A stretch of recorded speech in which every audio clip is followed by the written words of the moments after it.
All right, burgundy and sold. That is the story of the day here in the Washington area. And so for some perspective, our favorite sports agent, Doug Eldridge, is here to help give us some insights. Good to see you, sir. Hey, thanks for having me. All right, okay, so it ain't over till it's over, but it's almost over, right?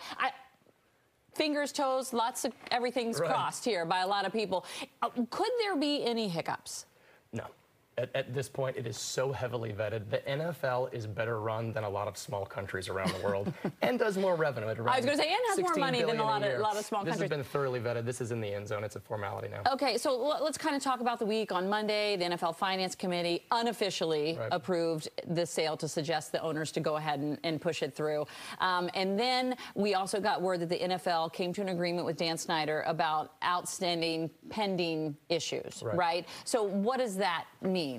Well, let's separate the two things. Procedurally, it has to go through the Finance Committee, who have to sign off on it, who then push it to the owners. It has to be 75% approval, which is 24 out of the 32 owners have to approve it.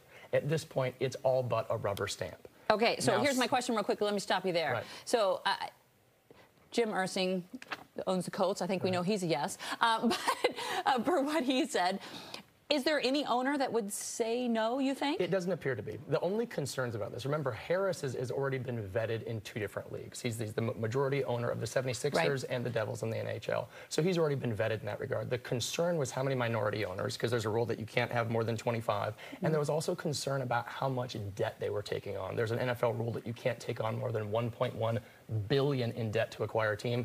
They hammered out both of those. That's not the concern. Now, the second question you asked was regarding Snyder and indemnification for legal liability. Now, he basically put it on the table and said, I want to be covered for any and all pending litigation that comes out of John Gruden. Not Jay Gruden, the former coach, but John Gruden, who was the Raiders coach who got fired and basically did a data dump of all these emails, which implicated former GM Bruce Allen and purportedly Dan Snyder as well. So there was a little bit of a foot race behind the scenes to expedite this sale before that came out. We'll never really know what the handshake was in terms of insulation of liability and indemnification, but they found a way to make it work. And as you said in the lead into this, the real winners are the fans. There's a sense of excitement about this transition and the possibility that it could bring on the field, because the decisions that are made off the field and in the front office impact what's done on the field, which impacts the entire fan base. Okay, I would argue, though, that there is another winner here. And that's Dan Snyder. He bought the team for $800 million. He's selling it for $6 billion. He did some things, probably, that weren't on the up and up. And he's getting away with it. So he's walking away scot-free with a lot of money. Well, we don't know how the legal process is going to pay out, and there's a lot of people that are hanging in the balance on there. But on the financial side of this, $6.05 billion, an absolute record sale for any franchise ever. The previous record was $4.65 billion just last a year ago. The Broncos, a Walmart heir bought that. So unbelievable. It's a money printing machine. It is, but so explain this to me, because $6 billion is conservatively 11 times the annual revenue for the team. It's 25% over the most recent estimated value of the team. Why spend that? Because of the trend line. It's going to be considered an absolute deal in 1, 2, 5, 10 years from now. The best asset, and this is going to seem so counterintuitive, but the best asset, if you're at that billionaire class that has time-tested value and demonstrable return, is a professional franchise.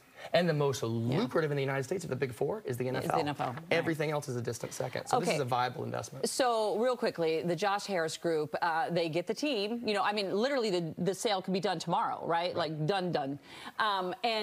But with that, they do inherit all the problems of the Commanders.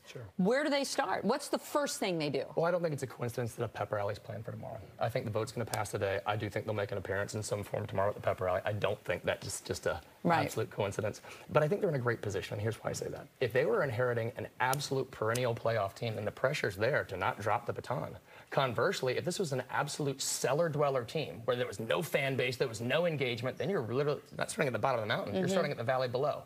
Instead, they're a team that misses the playoffs every year, but seemingly is always there and has the most enduring fan base in the entire NFL. There's not another team that would have stood by and stood through this. So they're in a great position. They're getting past the baton, not with a lead and not way behind, but neck and neck, and the future is theirs. They control their destiny, and that's why I think there's a sense of excitement across the D.C. area. There you go. That's why Doug is our go-to guy. Thank you so much. Really appreciate it.